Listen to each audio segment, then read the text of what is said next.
ఎన్నో తారీఖు దాకా చూసి వస్తాను అబ్బాయి. ప్రస్తుతం ఉప్పలగడ్డ జనాల ప్రయాణంలో మనం ప్రయాణం చేస్తున్నాం.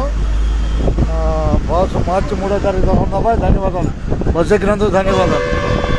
బస్సు మార్చి 3 దాకా ఉంది. ఉందా? ఇది ఎప్పుడు దాకా ఉంది? అసలు లేదు. ఎక్కడ కొట్టాక నీకు? ధన్యవాదాలు. జంపర్గా ధన్యవాదాలు. ఉప్పలగడ్డ జనాలి ప్రయాణంలో జంపర్ కనపడుతుంది. రాబోయేది పెదరావూరు, మధ్యలో ఎడూరు రోడ్డు. ఓలా బస్కే రండి, ముందు రండి అబ్బాయి. జంపర్కి ధన్యవాదాలు. వాళ్ళే రా. ఖాళీగా ఉంది బస్సు. రావాలి హుషారుగా. ఖాళీగా ఉంది హుషారు. రైట్. ఖాళీగా ఉంది బస్సు. హుషారుగా ఉన్నది బస్సు. హుషారుగా ఉండాలని అబ్బాయి. అందరికి ధన్యవాదాలు. ఉప్పలగడ్డ బస్సును చూస్తున్నాం మనం. ఖాళీగా ఉంది. ఎడూరు రోడ్లు ఎక్కడమే బస్సు. హుషారుగా.